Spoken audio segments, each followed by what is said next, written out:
In this report, we cover the two biggest risks of retiring early overseas. The two biggest risks are money and health. If you're going to jump on a plane and retire early overseas, or slow travel around the world like I do, you're going to need enough money.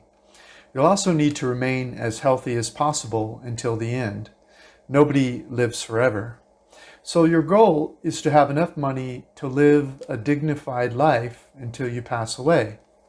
That seems obvious, doesn't it? In fact, since you don't know exactly when you will die, your goal is to have more money than you estimate you will need. Why? Two reasons. One, you may live longer than you think. And two, inflation or currency fluctuations may devalue your retirement nest egg.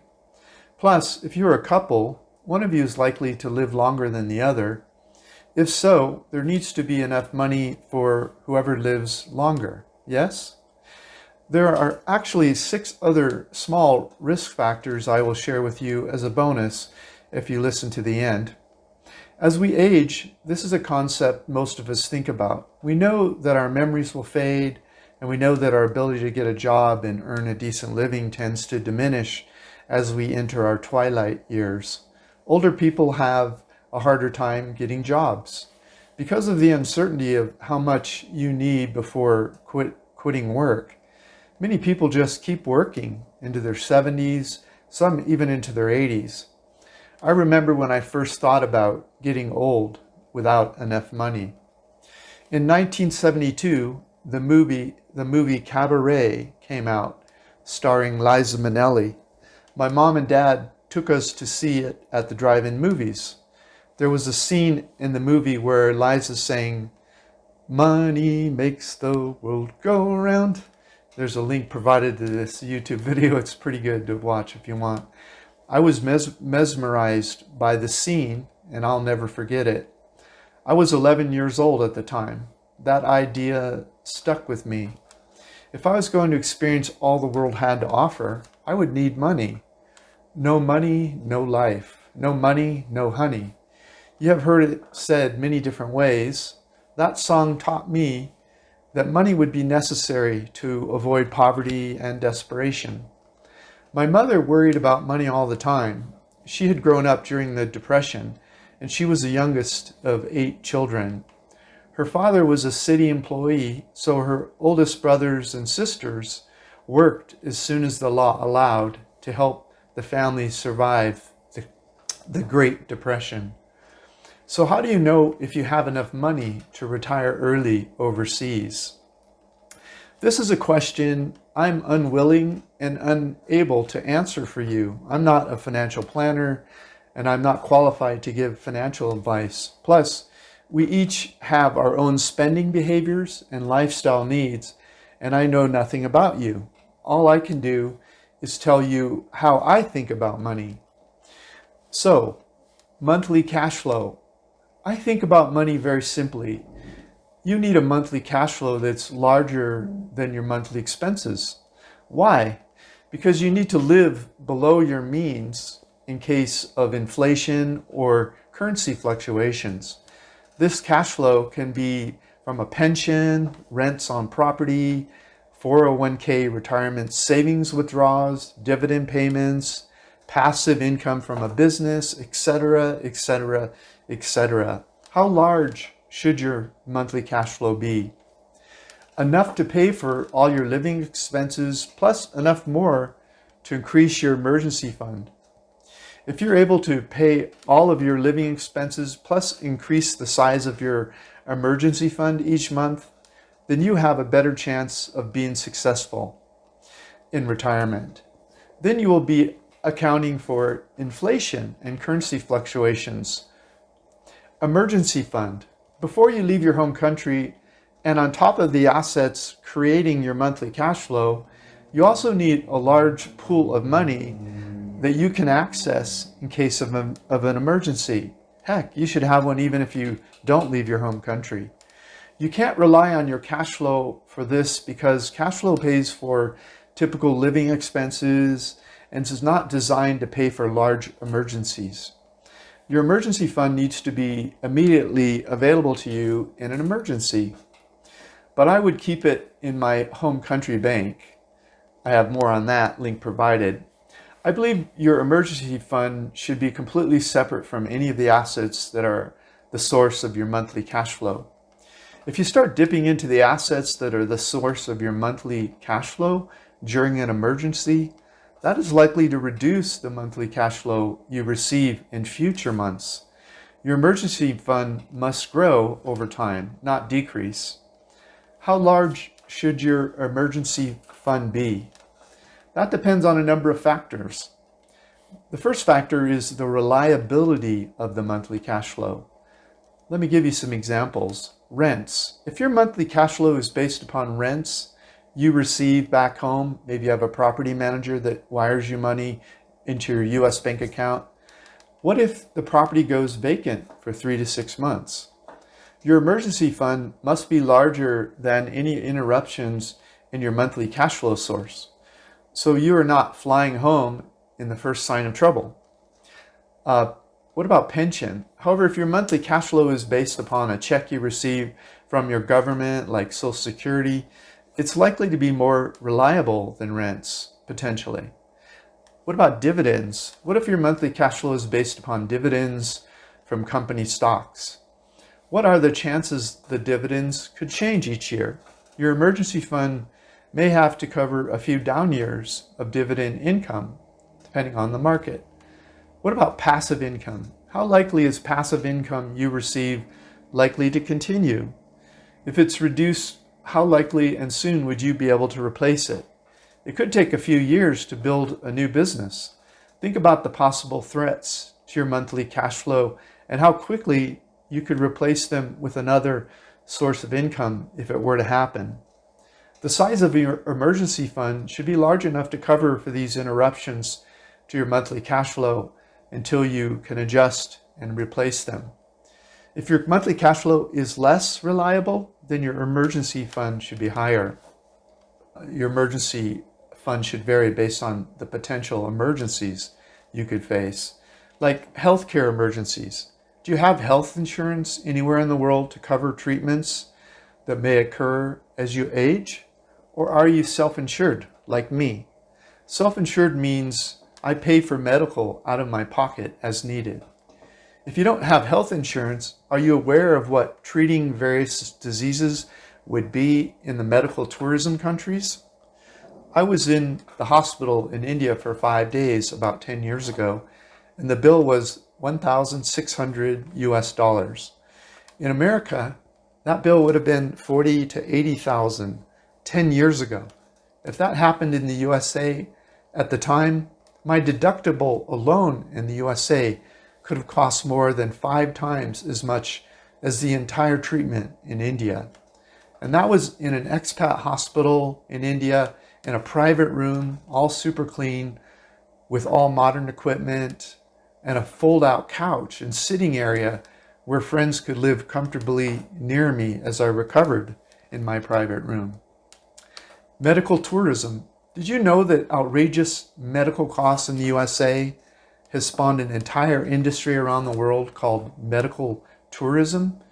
Whatever disease you end up with, one of the best doctors in the world for that disease could be, and the hospital could be a fraction of what it would cost for that same treatment in the US, even just a hometown or regional hospital in the US. If you're lucky like I was, the entire bill, a medical tourism bill, could be less than my deductible would have been in the USA. Expenses back home. What emergencies could happen back home? If you're renting out a house, or what if it needs a new roof or new plumbing, new furnace, new air conditioning? So after thinking about the reliability of my monthly cash flow and the potential emergencies I could face, I decided to set my emergency fund equal to 3 years of my monthly cash flow. Now, I'm not telling you that 36 months is enough for all the possible emergencies you'll face in life. Many of you will need much more than that. I eat healthy, run 5 days a week, and keep my vices down to a minimum. I stay within 10% of my ideal body weight. But there's no guarantee that I'll will even be alive tomorrow. I'm just telling you my comfort level after being in foreign hospitals and living all over the world. It's 36 months of cash flow in my emergency fund. I'm not telling you this will be enough for you. I'm also not telling you that 36 months cash flow is the minimum that everyone else needs before they leave their home country. Heck, I interviewed a guy last week that was comfortable moving to the Philippines with about $2,500 US in his emergency fund, link provided. But that seems too risky to me. I would not personally leave the country with so little money in my emergency fund in the US bank. Ultimately, you have to decide for yourself. There's no safety net once you leave your home country, so think about this carefully. Maybe you'll feel comfortable asking family or friends for money, but that isn't me. I've been independent my whole life. Remember, your monthly cash flow should be more than your living expenses per month. And don't assume you'll be able to live consistently on a low monthly cost of living just because other people do in foreign countries. We have videos from time to time where people live on under $1,500 a month in some parts of the world. Once in a while, we have videos where people live on under $1,000 a month. Do not assume you can do that when you set your monthly living expenses in order to determine your emergency fund. Plus, you have to do your exploratory visit on the ground in a target country before you'll have a better idea of what your living expenses will be in any particular country. There's a rare breed of people who can live on so little money, and it's not a realistic expectation for someone that is new at living overseas.